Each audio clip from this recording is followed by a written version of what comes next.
বন্ধুগণ নমস্কার। প্রথমে অনুরোধ করব আপনারা আমার চ্যানেলটি সাবস্ক্রাইব করবেন, ভিডিওটি লাইক ও শেয়ার করবেন। গতকাল ইউক্রেন যে খবরটা দিয়েছে রাশিয়া ইউক্রেন যুদ্ধের, তাতে রাশিয়া গত সোমবার রাতে মঙ্গলবার ভোরে ইউক্রেনের উপর একটা ব্যাপক হামলা চালিয়েছে, ড্রোন হামলা এবং মিসাইল হামলা, সেটা ইউক্রেনের বিভিন্ন শহরে।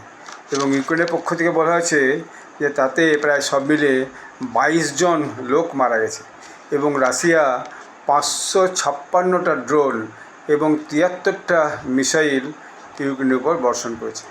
এবং ইউক্রেনের অথরিটি তারা বলেছে যেটা একটা ম্যাসিভ অ্যাটাক, এবং এই বিষয়টা যে হতে পারে সেটা ওখানকার ইউক্রেনের প্রেসিডেন্ট ভ্লাদিমির জেলেনস্কি কিন্তু আগেই বলেছিলেন যে এরকম কিন্তু একটা হতে পারে, এবং তিনি মস্কোকে ওয়ার্ন করেছিলেন যে আপনারা এরকম কিছু করবেন না, আমরা তাহলে কিন্তু তার উপযুক্ত ব্যবস্থা নেব। তো দেখা যাচ্ছে এইসব যে আক্রমণগুলো রাশিয়া করেছে সেটা তাদের বিভিন্ন শহর, যেমন কিয়েভ শহর যেটা ইউক্রেনের রাজধানী, সেখানে, এর বাইরে হচ্ছে দিনপ্রো, তারপর পল্টাভা, খারকিভ, জরিয়াপিজিয়া, এই যে জায়গাগুলো আছে এইখানে বেশি আক্রমণটা করেছে। ইউক্রেনের যে এয়ার ডিফেন্স সিস্টেম আছে তারা প্রায় 40টা মিসাইল, মানে আউট অফ আপনার ওই 73 সেটা তারা ধ্বংস করে দিয়েছে আকাশে। কিন্তু 40টা বাদ দিয়েও আরও যে 33টা মিসাইল সেটা ওখানে বর্ষণ হয়েছে।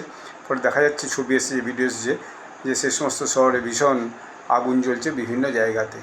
এর বাইরে ড্রোন যেগুলো ছিল সেগুলো 656টা ড্রোন তারা যে রাশিয়া যে ড্রোন দিয়ে আক্রমণ করেছে ইউক্রেনের উপরে, তার মধ্যে ওই 602টা ড্রোনকে কিন্তু আকাশেই ইউক্রেনিয়ার যে এয়ার ডিফেন্স সিস্টেম তারা কিন্তু নষ্ট করেছে। তা সত্ত্বেও ইউক্রেনেতে দেখা যাচ্ছে ভীষণভাবে ক্ষতি হয়েছে, বাড়ি ঘরদোর ভীষণভাবে ভেঙে গেছে এবং সিভিলিয়ানই বেশি মারা গেছে বলে বলা হচ্ছে।